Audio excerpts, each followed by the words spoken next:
Bienvenidos a Memorias e Historias con el profe Catarino. 22 de febrero del 2016, estoy en la Federal 7 en Culiacán, Sinaloa. Voy en esta ocasión a hacer una entrevista al profesor Carlos Rea. Él es integrante de la CENTE. Acompáñenme. Buenos días, maestro. Buenos días. Me gustaría que me platicara dónde nació. Bueno, yo nací en un pueblo que se llama Ahuacatlán, Nayarit. Es un pueblo prehispánico que está asentado en la parte sur del estado de Nayarit. ¿En qué fecha? El día 21 de enero de 1962. ¿Qué estudios tiene? Tengo estudios a nivel doctorado, hice un doctorado en docencia e investigación. Pero naturalmente ahí en Ahuacatlán cursé preescolar, primaria, secundaria y me fui a estudiar a una normal rural tipo internado en Atequiza, Jalisco, a un ladito de Guadalajara, por el rumbo al lago de Chapala, de las normales 16 que hay en el país. Ahí estudié la normal. Ya el último año hubo una huelga muy fuerte, nos castigaron, salimos expulsados 32 compañeros. ¿En qué año Fue en el 81, yo ya estaba por terminar mi cuarto ya para titularme. El 21 de marzo me entregaron la baja de la normal. Nos había sitiado el ejército porque son normales donde hay mucha efervescencia política, mucha combatividad, y nos expulsaron de todo el sistema de normales tipo internado. Estuvimos visitando varias escuelas como la de San Marcos, Zacatecas, el Meche Hidalgo, y finalmente el próximo año nos aceptaron a los 5 de cuarto grado que habíamos sido expulsados en el CREN de Aguascalientes, Centro Regional de Educación Normal. ¿Qué acciones hacía o por qué los expulsaron? Bueno, en aquella época, como hoy se conoce por el problema de Ayotzinapa, son escuelas donde hay mucha actividad política desde que se llega a la escuela. Hay asambleas periódicas de todos los internos, que éramos 600 estudiantes. Hay asambleas, hay un comité estudiantil, y esas escuelas, desde que se fundaron, se han caracterizado por estar vinculadas con las clases sociales más desprotegidas. Porque lo estudian. Es que esas escuelas se fundaron primero como centrales agrícolas para darle asesoría técnica a los campesinos. Sin embargo, con el paso del tiempo se convirtieron en normales rurales para formar maestros para las zonas más apartadas del país. ¿Por qué? Porque no había maestros.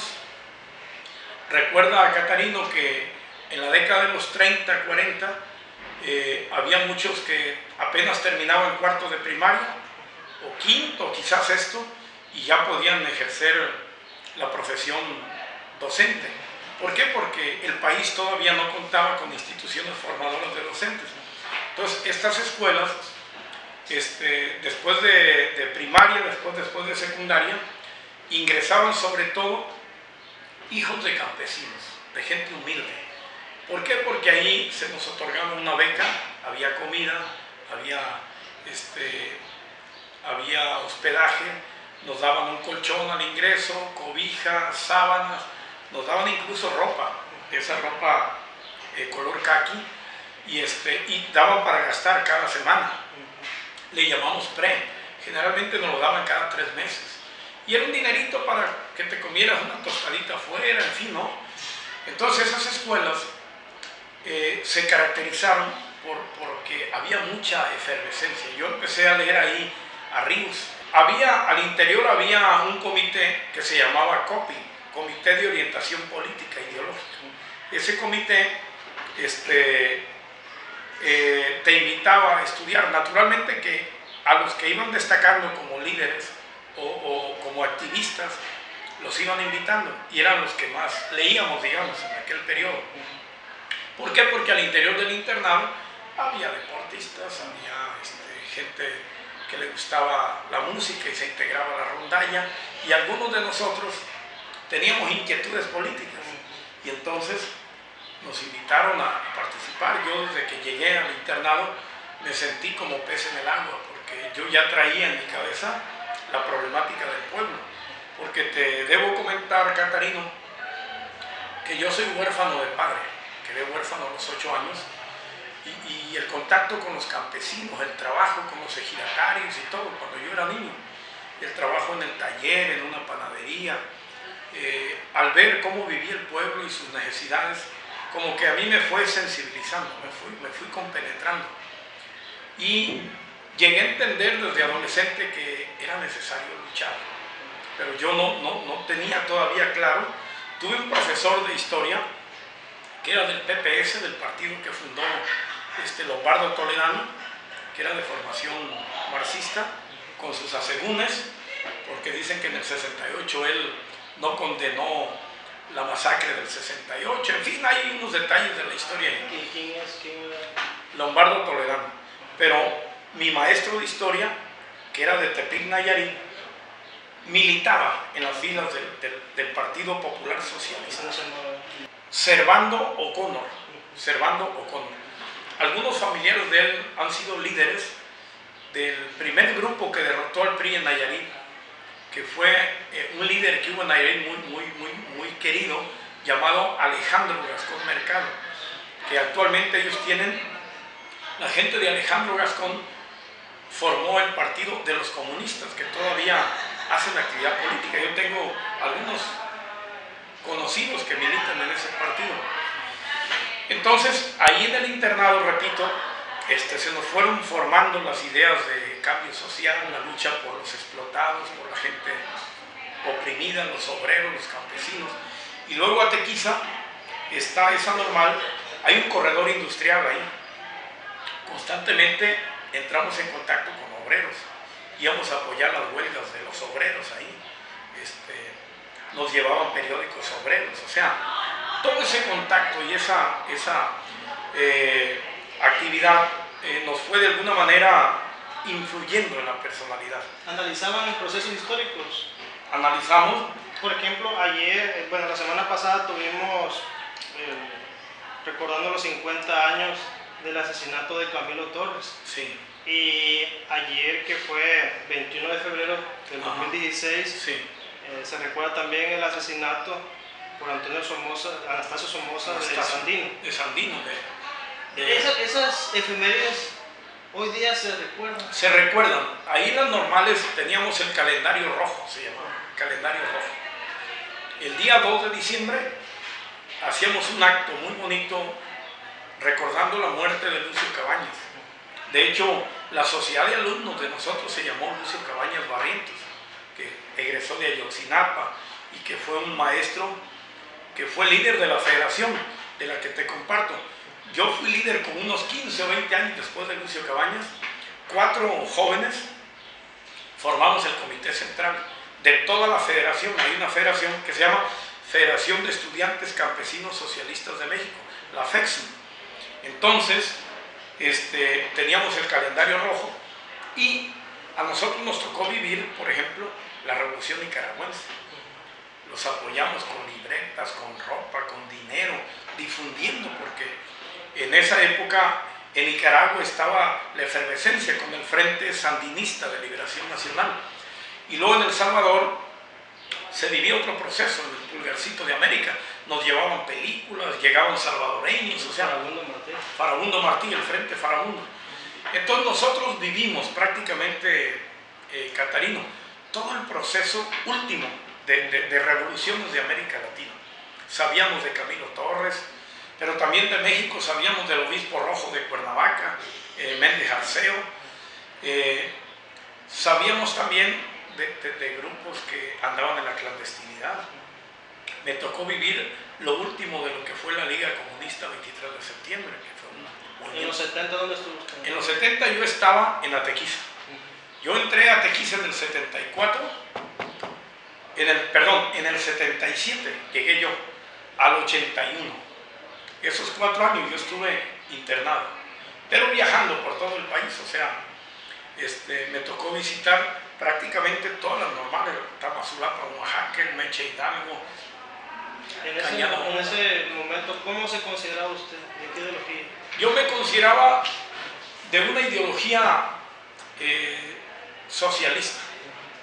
Yo me consideraba, aspiraba a tener una recia formación marxista. Y empezaba a leer, por ejemplo, ahorita se me escapó traerte un libro, el primer libro de filosofía que yo leí, de un señor, de un autor Pulitzer. Ese libro es un libro de filosofía marxista. Leíamos a Afanasiev, que era otro libro, digamos una especie de manuales. De economía política leíamos a Penikitin, que era un ruso, que te explicaba más o menos el capital de Marx, pero de manera muy didáctica. Entonces yo te quiero decir que fui influido por todo el ambiente ideológico que se vivía en las normales. ¿Y hacía militancia usted? Y hacíamos militancia, pero yo siempre milité en la federación. Yo casi nunca me comprometí con otros grupos del exterior. Tenía contacto con ellos, leía su propaganda, porque sí llegaban tendencias maoístas. Por ejemplo, había una agrupación maoísta que llegaba y metía propaganda. Había también, la liga también llevaba, lo último que quedó de la liga, llevaba Madera.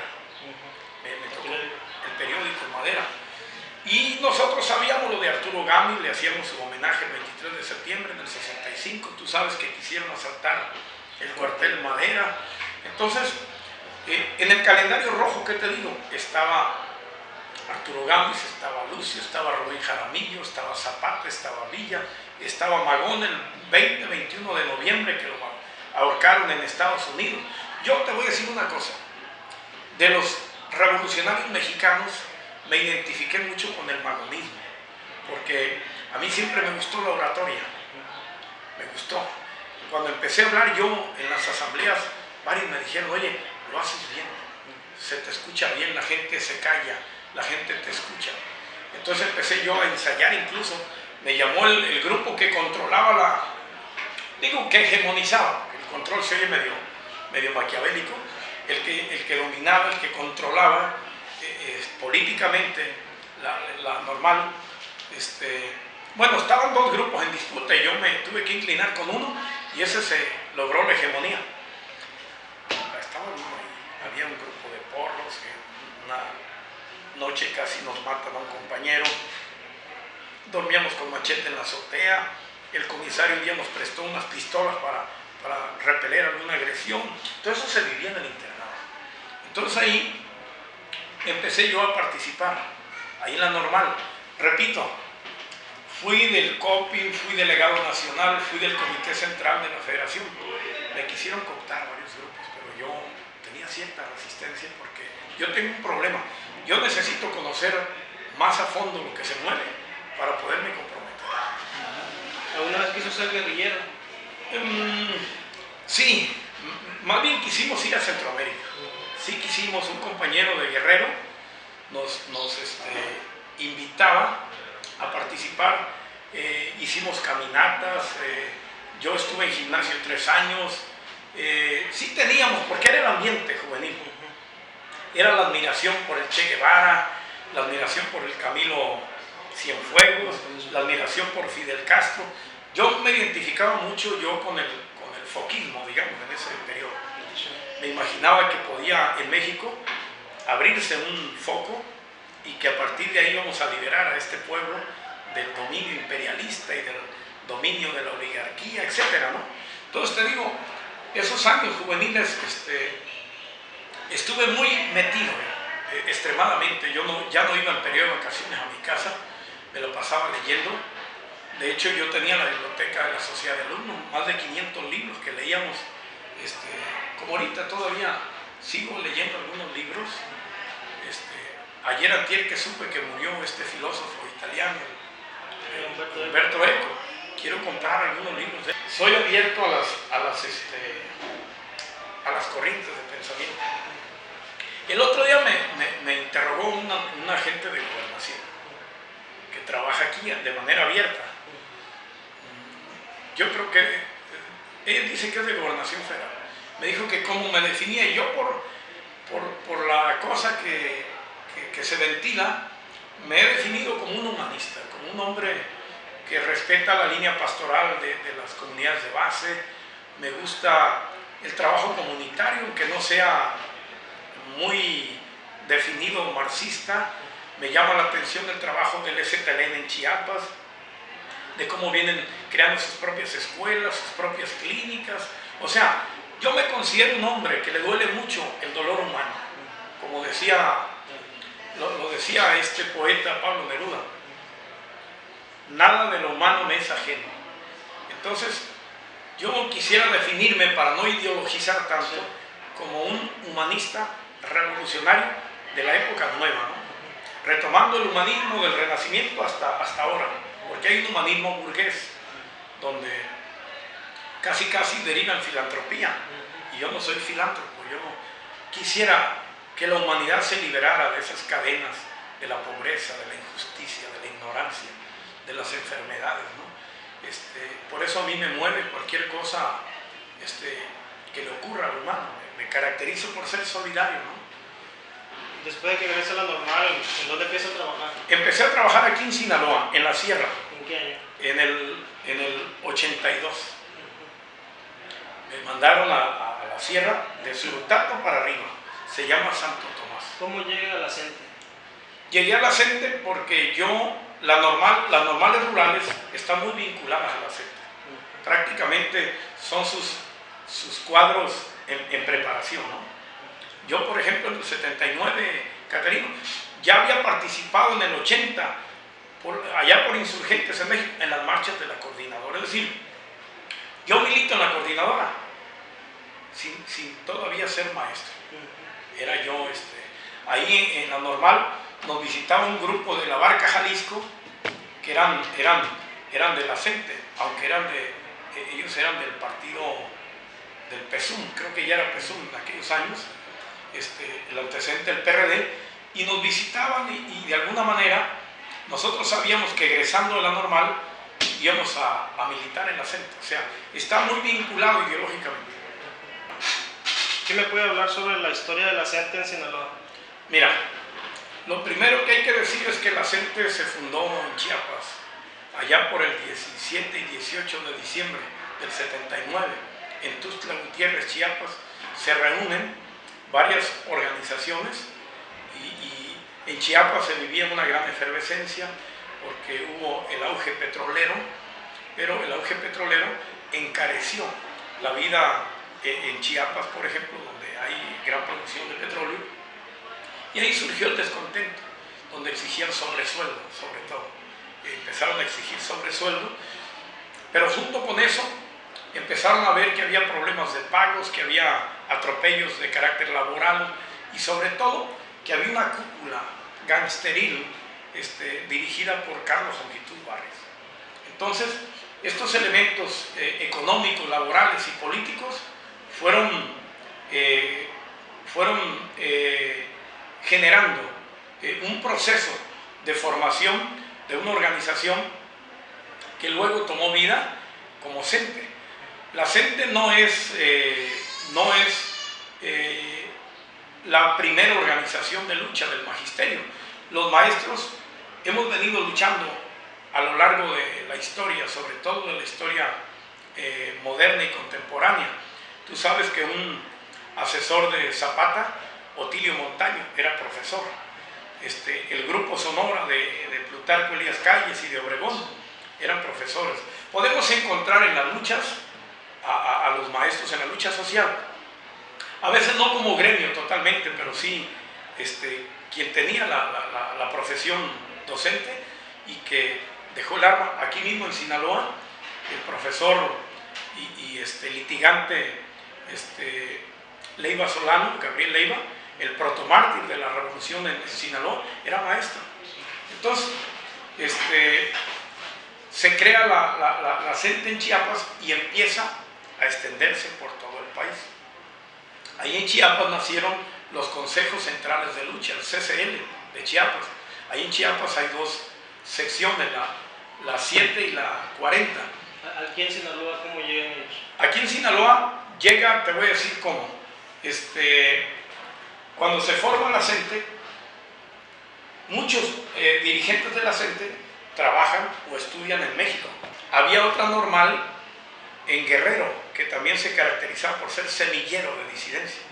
Entonces muchos maestros de México, había reuniones en el verano y trajeron la semilla para acá. Entonces aquí hubo primero una comisión promotora, se llamó la comisión promotora de la CENTE. Ahí participaron varios maestros. El director de la 5, por ejemplo, vivió ese proceso, Manuel Jauregui. Él fue muy amigo de Palomino. Palomino después traicionó a la CENTE, pero ellos, a través del Frente Magisterial Independiente, difundieron la línea de la CENTE. Y entonces aquí, los maestros que iban a México traían de alguna manera, venían imbuidos de la ideología de la coordinadora. Luchar contra el cacicazgo, luchar por democratizar el CENTE, la educación, el país, apoyar las luchas sociales. Todos los principios de la CENTE se los trajeron y empezaron a difundir. ¿Era un movimiento antiimperialista? Era un movimiento antiimperialista, era un movimiento anticapitalista, aunque aquí muchos han insistido que la coordinadora es un movimiento de masas donde participa todo el mundo. O sea, para participar en la CENTE no necesariamente tienes que ser antiimperialista. Los cuadros más lúcidos, los cuadros más formados ideológicamente, esos sí son generalmente antiimperialistas, anticapitalistas, antigobierno, PRI-PAN, gobierno de derecha, es decir, los cuadros. Hay mucho maestro que es ateo y otros que son creyentes, unos que pueden ser del PAN, del PRI, del PT. Sin embargo, en el gran movimiento social confluimos magisterial, confluimos. Esa es una virtud que yo le veo a la coordinadora, que no es sectaria. Yo creo que es uno de los méritos que tiene, es incluyente, es democrática, aunque ha habido momentos donde se quieren imponer ciertas cosas, pero en términos generales, en la coordinadora hay discusión, hay consulta, hay debate, hay asambleas, hay órganos de gobierno. Es decir, se vive un clima de un sindicalismo nuevo, democrático, revolucionario, de clase. Ahora, los dirigentes, repito, sí tienen que tener cierta formación, porque allá en México y en Chiapas y a los estados donde se vaya, ahí hay niveles también. Lo sabes que hay niveles. Yo no dudo que haya gente que esté metida en procesos revolucionarios, que sea un cuadro de la CENTE, ¿no? Muy respetable, bienvenidos todos los compañeros. Puede ser que en Guerrero, en Chiapas, en Oaxaca, donde las condiciones son de otra naturaleza.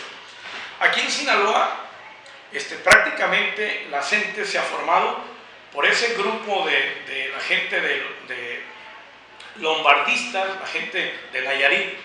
Tuvieron un grupo más o menos importante, la gente de Alejandro Gastón Mercado, otros que venían del MRM, del Movimiento Revolucionario Magisterial, del PCM, del Partido Comunista, y otros que veníamos de la tradición de la izquierda radical, que le llamaban, donde nosotros no participamos en procesos electorales, le apostábamos a una lucha en la calle, a una lucha incluso que podía ser una lucha de todo el pueblo contra el gobierno. En esa lucha no se hubo quema de camiones, no. Aquí en Sinaloa lo más que llegó a haber fueron jaloneos, descalabrados. ¿Quiénes contra quién?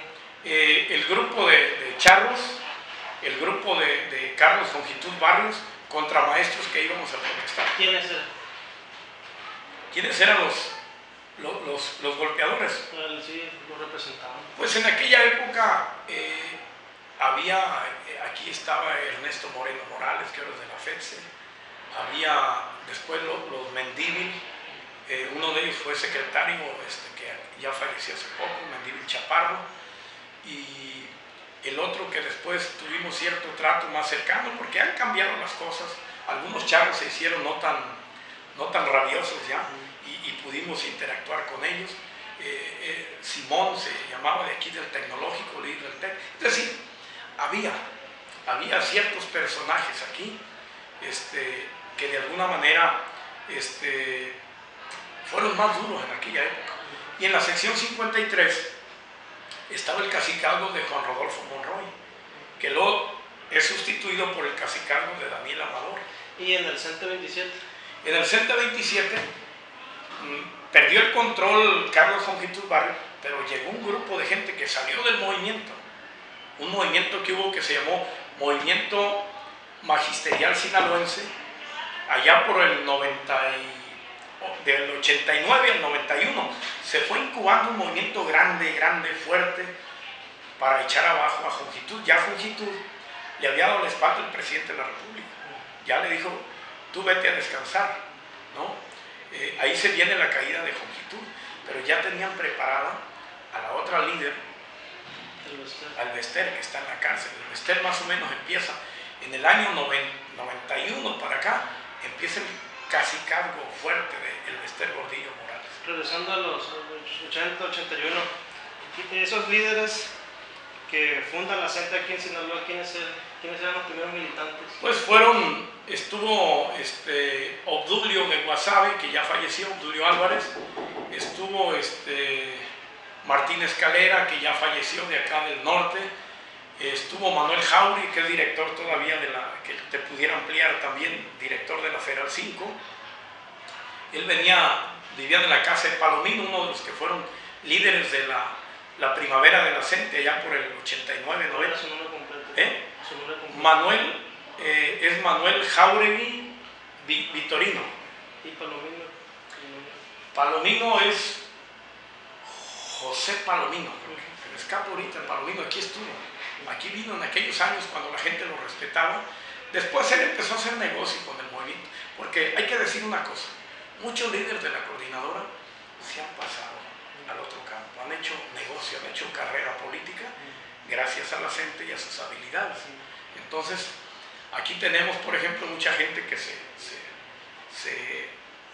tenemos algunos cuadros que se han ido a la parte oficial, ¿no? Entonces está Humberto Domínguez, que todavía él milita, Peraza, que acaba de fallecer, ahorita se me escapa el nombre completo de él, él era director de escuelas técnicas. Efraín Benítez, que también murió, dicen que problemas de una riña del fútbol, no sé qué, lo balacearon y murió. Efraín Benítez, entonces era Efraín Benítez, Eutimio Franklin, Peraza, Obdulio Álvarez. Ahí incluso se escribió un libro de un compañero que se llama Hojas, que voy a ver si lo consigo, no lo tengo a la mano, sobre todo que trata de documentar el movimiento del 91, que ha sido el movimiento más grande que se ha vivido en Sinaloa, donde estaba Francisco Labastida Ochoa de gobernador, donde logramos 10 días más de aguinaldo. Y el grupo de Jongitud Barrios fue desplazado y llegó otro grupo, pero finalmente se adaptaron al cacicazgo del Bester Gordillo. ¿Se puede pensar que Salinas quitó a Jongitud y puso el Bester? Exactamente. Aunque Jongitud también, no hay que tampoco desdeñar la lucha magisterial que venía empujando ya muy fuerte. Llegamos a tener marchas de más de 200,000 maestros, o sea, ya también el movimiento ya estaba cobrando mucho auge. Entonces el gobierno ya le incomodaba a Jongitud, pues simplemente lo quita y le baja un poco, como que manda una señal a la sociedad de que ya quitaron al cacique odioso, al cacique grotesco, ¿no? Y que pues había que probar un nuevo liderazgo. Entonces el Bester Gordillo hace unos estatutos donde ella redacta que va a ser un sindicato más incluyente, que ya no va a ser un sindicato al servicio del PRI, que va a ser plural, o sea, un nuevo discurso un poco matizado para que le dieron oportunidad a la disidencia de que participara en los comités de composición. De hecho, yo participé en 3 de ellos, o sea, mayoría charra, minoría coordinadora. ¿En qué año? Prácticamente desde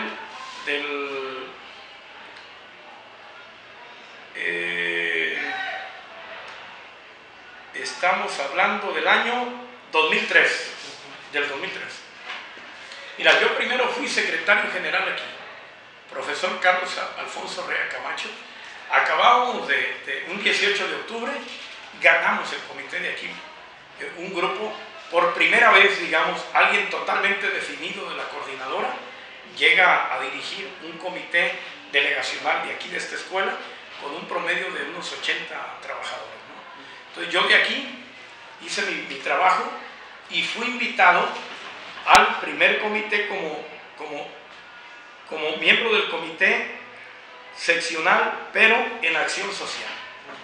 Que prácticamente nosotros en los comités, más que darle juego a carteras que para los charros no tienen importancia, de acción social, de cosas donde no hay mucho que hacer, ni modo que yo me dedicara a organizarle fiestas y todo eso. Entonces nosotros nos dedicamos mucho a la gestoría, a ver los problemas del hospital, los problemas de préstamo, los problemas de vivienda. Entonces le dieron el verdadero sentido al sindicalismo, un sindicalismo de clase le llamamos. A mí me gusta mucho el planteamiento de José Carlos Mariátegui del Perú, que fue un gran revolucionario, lo reivindican los maoístas, sobre todo a él, donde él habla del sindicalismo clasista, un sindicato que prepara para la batalla final contra la burguesía. A mí me gusta ese sindicalismo porque concientiza al trabajador. Como dijera Marx, no solamente lo hace que tenga una conciencia en sí, sino una conciencia para sí, dijera Marx en la ideología alemana, parece que lo plantea. Es decir, que un trabajador como tu servidor esté consciente, Catarino, de que tenemos que luchar contra este sistema tan desigual, que todos los días genera desigualdad, injusticia, pobreza, impunidad, violencia, narcotráfico. O sea, para nosotros, para mí, como una gente con pensamiento crítico, para mí la raíz de todos los males es el sistema. Un sistema basado en el mercado.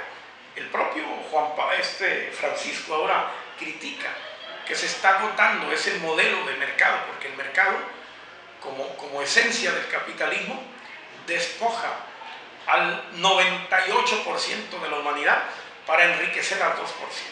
Entonces nosotros tenemos muy claro, y eso lo quiero asentar aquí contigo, que mi generación ha militado, pero con un conocimiento de causa. Tenemos muchos compañeros que se acercan cuando quieren el aumento salarial, cuando quieren que no les pagan, pero realmente la lucha de la coordinadora, el proyecto de la coordinadora, es un proyecto que abraza inclusive las ideas socialistas. Yo, por ejemplo, me siento preparado para, si el día de mañana tuviéramos un gobierno revolucionario en México, de irme a la sierra, de irme a las comunidades, de irme a los campos agrícolas, a abandonar este confort que tengo ahorita en la oficina, porque ya trabajé 10 años en la zona rural. Yo trabajé en los campos agrícolas. Entonces, como me tocó viajar por todo el país, te enamoras del país, pero también te duele la tragedia del pueblo. Entonces aquí en Sinaloa, cuando yo llegué, me fui encontrando con compañeros que estudiaban en México, en la Normal Superior de México, con compañeros que estudiaban aquí en la Normal Superior de Nayarit, que también había movimiento, y se empezó a conformar lo que se llamó el Consejo Central de Lucha de los Trabajadores de la Educación en Sinaloa. El 6 de mayo del 89 se creó la primera organización, ya con líderes y con instancias de aquí. Se llamó CECELTE. ¿Quiénes eran los? Pues eran casi los cuadros que te mencioné: Efraín Benítez, era Eutimio, era los compañeros que te mencioné hace rato. ¿Había mujeres? Había mujeres, estaba Josefina. Ahorita no tengo, voy a ver si tengo el padrón a la mano para luego mostrarte. La mayoría están jubiladas ya, pero tuvimos un grupo de mujeres muy combativas. Ahorita muchas están jubiladas, como Salustria Catalina, que es de Morelos, ella es jubilada allá en Los Mochis. Tuvimos mujeres que lucharon junto con nosotros,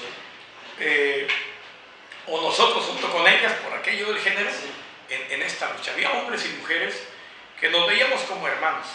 Llegamos a tomar escuelas, como en el Valle del Carrizo, una secundaria que a los compañeros les escamotearon sus derechos, y tuvimos que tomar la escuela del Valle del Carrizo, una técnica, creo que la técnica 3, ahí dormíamos, ahí comíamos, ahí sacamos a la planta docente y nosotros dábamos clases. ¿Por qué? Porque había un clima represivo, autoritario, de atropello. El Chuco Ramírez. El Chuco Ramírez fue un compañero que estuvo muy cerca de la CENTE y que él y yo luchamos, pero él tenía la UCES, ¿no? La UCES, pero estuvo muy cerca, mira. ¿Qué quiere decir UCES? Ahí está. La UCES es la UCES es la Unión de Solicitantes Emiliano Zapata, que ahora creo que Juan Jacobo la dirige, o no sé quién la coordina. Después de la muerte del Chuco, ya ves que a él lo asesinaron ahí en Tierra Blanca, el movimiento popular se vino abajo, pero junto con el Chuco. Aquí estamos un 2 de octubre, mira, hacíamos manifestaciones con la UCES y con las otras organizaciones de universitarios que queríamos nosotros. Con Joel, por ejemplo, estamos formando la coordinadora CLPI, Coordinadora de Lucha Popular Independiente. Se estaba generando ya un germen para crear una organización popular más grande. El Chuco había estado en Chiapas, se entrevistó con Marcos y todo. Sin embargo, al compañero pues lo asesinaron. Mira, aquí es en el 91, estos compañeros ya están jubilados, este compañero ahorita está operado, compañero jubilado, compañeros de primaria. Hay muchos nombres. Ahorita también participaba en el comité seccional con nosotros, se llama Horacio Lora, que ahorita anda en Morena. Estos compañeros, milita todavía, va a las marchas y todo. Líder de jubilados se llama Carlos Ramón López. Ahorita trae la brigada Misael Núñez, aunque hemos tenido diferencias con él porque es muy anarquista. Entonces, Joel no fue miembro de la CENTE, pero fue un compañero cercano a la coordinadora porque Joel quiso ser maestro. Él le negaron la entrada aquí a la normal. La colonia 10 de abril. La 10 de abril la fundó Joel, la colonia la Juan de Dios Batis, acá después le llamaron, ahí donde vive la que fue su mujer Josefina, aquí hay una maestra que vive. Yo participé con ellos ahí, pero de manera tangencial. En la toma de tierra. En las tomas, pero de manera tangencial. O sea, les llevaba el volante, les ayudaba a repartir, pero yo estaba metido en el movimiento magisterial. Y el movimiento popular lo apoyaba yo, pero como CENTE, sí. O sea, y tuvo contacto con el movimiento guaseño. Sí, tuve contacto porque además después entré a trabajar laboralmente. Yo trabajo también en la Prepa Allende. Tengo 23 años ahí trabajando. Entonces ahí me encontré a otros que fueron militantes de los 70s, a Saúl Amezquita, que está haciendo su doctorado en historia. Ahí me encontré a uno que fue de la gente de Genaro Vázquez, de los cívicos, la Asociación Cívica Nacional Revolucionaria, el compañero Abel, que ahorita está muy desmejorado por la diabetes. Ellos de jóvenes, pues, militan. Camilo también lo conozco, he platicado con él, la última vez lo vi en México. Él me conoce. Aquí era su director, un compadre mío, muy amigo de Camilo, que estuvieron juntos en la casa de estudiantes. También le decían el Chuco al Camilo. Hace poco hicieron un encuentro sobre volver a Marx, sí. de este mes de febrero. Ajá. Ahí también estuvo. Ahí estuvo Camilo. Sí. También ha sido un líder, mira, señor, ahí le hicieron un homenaje. Se llama Arturo Guerra. El de gris. Comité seccional. Ahí estuve 3 periodos. Aquí estoy en Ahuacatlán, en una arenga contra el cacique de ahí, Liberato Montenegro, un cacique nayarita que controlaba el sindicato de maestros. Entonces, aquí está otro líder, Alfredo Arroyo, mira, él es miembro del Partido de los Comunistas, es del Comité Central. Digo, uno de los vertientes ideológicas de la CENTE, ¿no? Entonces, ¿Cómo logramos aterrizar todo esto? Mira, vamos, vivimos en un país capitalista, donde hay mucha desigualdad, donde hay injusticia, hay pobreza, hay bajos salarios, pocas prestaciones. En ese contexto de una sociedad desigual va brotando la lucha, y el magisterio como sector ha venido luchando desde el siglo XIX, siglo XX, siglo XXI. Hubo muchas pequeñas organizaciones locales que se fueron entrelazando, y fruto de toda la experiencia, en el 79 logramos crear la Coordinadora Nacional de Trabajadores de la Educación. Se crearon otras coordinadoras que fracasaron de momento. Se creó la CEMPA, la CONAMUD, la CEMPI, o sea, Coordinadora Nacional de Pueblos Indígenas, la CEMPA, Coordinadora Nacional Plan de Ayala, la CONAMUD, Coordinadora Nacional del Movimiento Urbano Popular, donde participaba el Chuco en la CONAMUD. Se crearon muchas coordinadoras, la COSINA, Coordinadora Sindical Nacional, pero de todas las organizaciones esas, la que ha mostrado mayor fortaleza, la que ha mostrado mayor cohesión, la que ha mostrado mayor solidez ideológica, ha sido la coordinadora. Por una razón, porque los maestros venimos de familias humildes, hijos de campesinos, de obreros, de comerciantes en pequeño, de pescadores, de maestros. Y eso nos ha dado corazón para estar con el pueblo. Nos duele el sufrimiento del pueblo. Y entonces, junto a ese dolor del pueblo, nuestra preparación académica, que ha sido muy constante también. Yo fui a la escuela de economía, que no te lo platiqué. Fui 5 años, no tengo el título, pero estuve 10 semestres estudiando economía, porque quería conocer la anatomía del sistema. Estuve 2 años en la escuela de Derecho.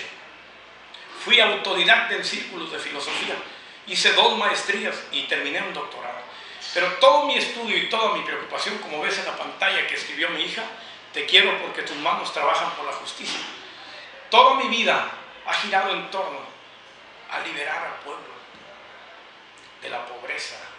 A mí y a la gente que lucha, la más comprometida, nos duele mucho cómo vive la gente. Yo veo aquí, por ejemplo, esta secundaria que está más o menos urbanizada. Tenemos muchos problemas, alumnos que no comen, que no tienen para el camión. Nosotros aquí los apoyamos a veces, ocupan una beca. Pero si te vas más a la periferia, ves a gente que no tiene casa, que no tiene calzado, que no tiene ropa. Y si eso lo hace, se va mezclando con las ideas revolucionarias que hemos venido asimilando desde la Revolución Cubana, de la Revolución China. Hemos leído a Mao Zedong, de las grandes ideas de Karl Marx y Federico Engels, de la experiencia soviética, de la experiencia de Vietnam con Ho Chi Minh y todos ellos. Va haciendo que la organización sea una organización muy compacta. Yo creo por eso el gobierno nos ha querido aniquilar como organización. Nos han matado más de 200 compañeros. Aquí yo no sé quiénes han muerto porque los han matado. Porque hace mucho en el norte le metieron un balazo en la nuca a un compañero de nosotros. Hubo una organización más radical que se llamó Junio 5, que rescataba esta tradición. Junio 5 no era de partidos, luchaba por un cambio, estaba por la línea de la confrontación, pero se diluyó ese grupo, se diluyó. Pero fue un intento también de crear un embrión más allá de la lucha de masas. Es como una organización de cuadros, ¿no? Entonces, aquí en Sinaloa también hemos tenido momentos maravillosos donde han salido a la calle más de 20,000 maestros, más de 20,000 a la calle han parado allá por los años 89, 90, 91. Y hemos tenido marchas de 10,000, de 5,000, y últimamente bajó. Pero el asunto de la coordinadora es que baja como las olas del mar. El movimiento es por oleadas, o sea, de pronto retrocede y no hay agua, pero al rato se viene el vendaval. Yo creo que ahorita, Catarino, se está incubando un movimiento de grandes proporciones, donde van a ir los maestros, los indígenas, los obreros. Yo percibo como maestro, no soy un gran investigador, pero de mis lecturas que hago en los periódicos, las revistas, de lo que escucho, de algunos viajes que hago. Yo percibo que si no se corrige el rumbo que lleva el país, va a haber un estallido de grandes proporciones. Y ahí los maestros vamos a jugar un papel destacado, porque nosotros estamos dispuestos a ir con el pueblo a donde toca. Sobre esa movilización del 89-91, ¿qué acciones hizo usted? Pues ahí participamos en las marchas, por ejemplo, una marcha del desengaño, que es allá en el Valle del Carrizo, a Culiacán. Yo participé, yo los encontré aquí en Guamuchi, una marcha grande. Hubo la toma de la secretaría, participamos muchísima gente, nos rotamos por delegaciones. Aquí estaba el que le tomaste la foto, el compadre amigo de este compañero que me mencionaste ahorita, de Camilo. Él era el secretario general de aquí. Yo participé, yo fui un activista, como muchos. Naturalmente que a mí después me confesaron, como yo soy muy directo para hablar, y a veces me agito para hablar, pero agito a la masa, no me dejaban hablar casi. Me estuvieron obstruyendo mucho, porque muchos de ellos ya pensaban quitar a Pedro para que llegara Juan, es decir, quitar a Jongitud para poner a Gordillo, y ellos encumbrarse aquí. ¿Lo han amenazado a usted de muerte? Sí, hace como unos 4 años, 5, yo fui a la Procuraduría y pedí incluso protección. No sabía si pedir o no, porque también está muy desprestigiadas las instituciones pero me dijeron que era del entorno universitario. Me dijo un agente de gobernación conocido mío. Me dijo, mire maestro, es el entorno universitario, aléjese de él. Entonces yo me alejé, pero una semana me acompañó mi mujer, mis compadres. La subprocuraduría me mandó un vigilante como una semana, porque me dijeron que llegando a la Prepa Allende me iban a matar.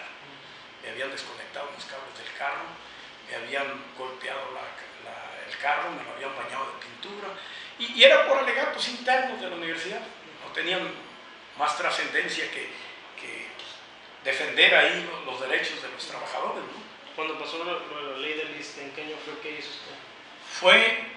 La ley del ISSSTE fue en el 2007, se aprobó. Pues hicimos marchas, mítines, plantones, editamos propaganda, hicimos foros, hicimos bloqueos, fundamentalmente eso, mucha información, porque Catarino, a mí me gusta sobre todo las tareas de carácter informativo y formativo. Yo siento que mi papel es proveer ideas para que la masa se mueva. Las reformas educativas, ¿qué se hizo con la MEB, Acuerdo Nacional de la Modernización la MEB. Educativa? Pues mira, a partir del 82 para acá, Catarino, realmente lo que ha buscado el gobierno es privatizar. Tú sabes que el contexto internacional, con el nuevo modelo, el nuevo paradigma que le llaman, creado por Hayek y por la Escuela de Chicago de Estados Unidos, con Milton Friedman a la cabeza, ellos definieron una política mundial que la han venido imponiendo. Entonces, ¿qué han pretendido hacer con las escuelas más técnicas, las escuelas menos humanistas? ¿Para qué? Para tener un mayor control del sujeto, de la mano de obra. Entonces, tanto el acuerdo como de la modernización educativa y otras reformistas que han intentado hacer, como incluso esta que no es reforma, esta última, que le llaman la mal llamada reforma educativa, que es laboral, realmente lo que están haciendo es aplicar una política de los grandes monopolios, una política internacional, para quitarle toda la vertiente humanista crítica a la educación y dejar solo la formación técnica para que haya mano de obra barata para los grandes monopolios que están invadiendo América Latina. Tengo entendido que Oppenheimer dijo historia para qué, ya no sirve la historia. Sí. Y pues, me dijeron que Nuño, el sindicato había dicho que iba a quitar historias. ¿Qué sabe de ello? Pues ellos han intentado, por ejemplo, con Vicente Fox quisieron desaparecer la época prehispánica, donde habla de los mayas, los teotihuacanos, los olmecas. ¿Por qué? Porque ahí están nuestras raíces. Luego, quitaron de bachillerato filosofía. Si tú te vas a las facultades, ya en la escuela de economía, donde yo estudié, que llevé economía política, ahora casi es pura econometría, pura matemática aplicada a la economía. Es decir, vienen quitándole todo lo crítico de la educación, las ideas de Paulo Freire, incluso de la propia pedagogía mexicana, de Vygotsky y todo ello. Y han venido dejando a teóricos como Perrenaux, teóricos que lo único que pretenden es hacer competente al trabajador para que produzca más, e incompetente a la hora de reclamar para que acepte que le paguen menos. Entonces, nosotros sabemos, yo por mi formación, Catarino, te digo que de por sí la educación es un elemento de la superestructura. O sea, la educación, las leyes, los medios masivos, la filosofía, todo es la superestructura, todo el conjunto de ideas están para defender a la estructura capitalista. Entonces, yo tengo claro que mientras no cambiemos el sistema, la educación servirá para el proyecto de la clase rica empresarial. Como dice Noam Chomsky, el Estado no va a producir una educación que provoca crítico. Claro, y que socave sus propias bases. ¿Sí? ¿Por qué yo tengo esta formación, Catarina? Porque se da la lucha de clases en los sistemas educativos. A mí el sistema no logró alienarme, utilizando el lenguaje de Marx. A todos nos quieren alienar. Es despojar de tu yo, despojar de tu capacidad de reflexión y de crítica. Lo que yo le llamo el coco wash en las preparatorias, un lavado de cerebro, de coco. ¿Para qué? Para que no seas crítico, para que no seas solidario. ¿Cómo se combate eso? Eso se combate con educación y se combate con lucha. ¿Qué hay que hacer? Hay que hacer es ir educando a la juventud, ir educando a nuestros hijos, ir educando a nuestros alumnos en esa línea y educar con el ejemplo. Que la gente te vea que tú puedes vivir sin fumar, puedes vivir sin tomar, puedes vivir sin explotar a nadie, que puedes ser un hombre que barre una calle, que pone un árbol, que riega un árbol. O sea, muchos de los valores, o diría, la mejor manera de enseñar valores es con el ejemplo. Y yo digo que si un día los maestros llegan a asumir su verdadero rol de maestros transformadores, podríamos hacer mucho. 2 eventos importantes en su vida. 2 eventos.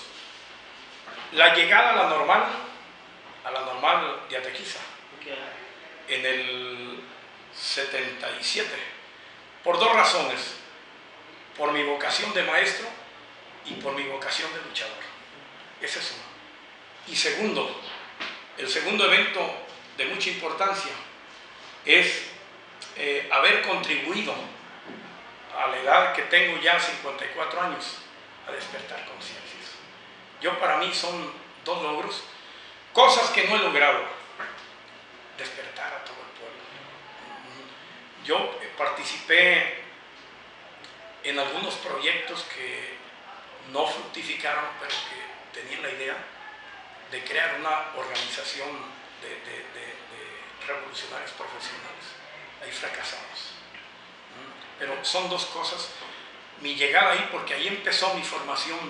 Ese ambiente para mí fue el encuentro con mi mundo, con mi libertad, lejos de mi casa.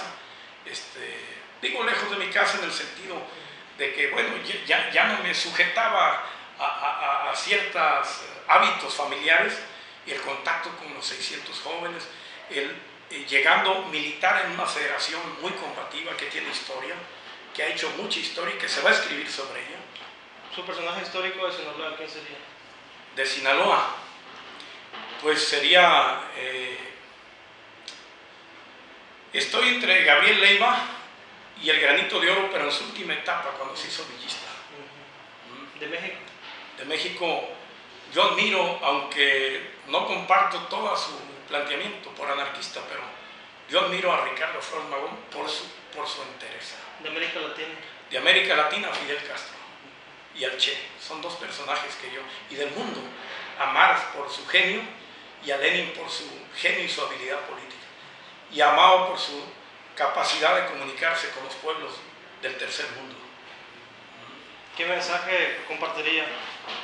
Bueno, mi mensaje es que tenemos que atrevernos a luchar por un cambio profundo, radical, aunque a veces podamos ir despacio, zigzagueando por etapas, pero no perder de vista que para que la humanidad logre convertirse en tal, tiene que haber una transformación radical.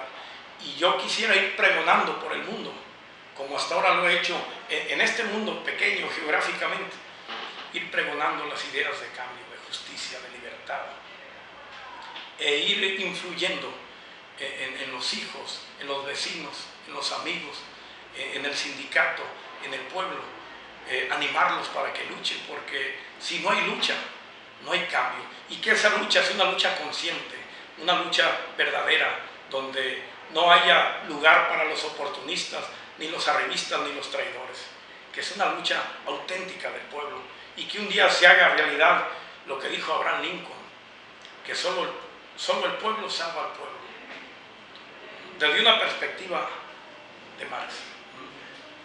Muchas gracias, maestro. Hecho.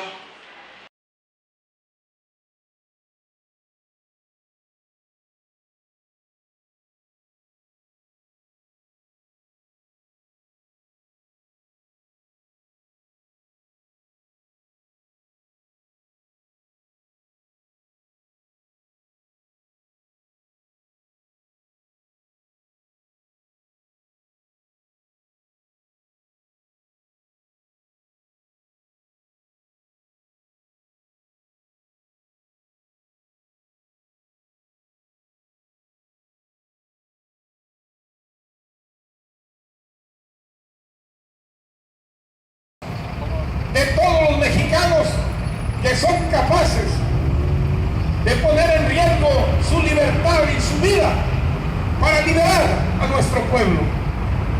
En buena hora, benditas todas las manifestaciones que se están desarrollando en el país. Los torniquetes de la Ciudad de México enloquecieron al Peña, pero también a ese otro payasito que se llama jefe de gobierno y que presume que lo apoyan algunos de izquierda. Ese Manceras también va a recibir su golpe político en el DF, porque gobiernos socialdemócratas, neoliberales, también van a ser cuestionados y combatidos por el pueblo. ¡Viva la lucha del Magisterio Nacional! Culiacán, Sinaloa, 7 de julio del 2016. Discurso del maestro Carlos Rea. ¡Viva nuestros compañeros de Chiapas que han bloqueado también la frontera con Guatemala! Y miren, compañeros, este movimiento se está extendiendo tanto que muchos de ustedes vieron en la televisión que los maestros guatemaltecos ya amenazaron con bloquear. Desde aquel lado bloquearon el paso desde Guatemala. Se va a ir extendiendo el movimiento. Viene el maestro Betancourt, líder también de la CENTE en Sinaloa. Va a ser internacional, porque así como se ha globalizado el neoliberalismo con su pobreza, su miseria, su muerte, su dictadura, también el movimiento se va a internacionalizar, como decía Carlos Marx y decía el Che Guevara. La lucha va a ser internacional. El capital no tiene patria, tampoco la lucha libertaria de emancipación tiene patria. De Italia, de España, de Holanda han llegado mensajes apoyando nuestra lucha, compañeros. Qué bonita lucha la que se extiende por todo el mundo y haga temblar a estos dictadorcillos como Peña Nieto, que hoy lo repudia el 90% de los mexicanos.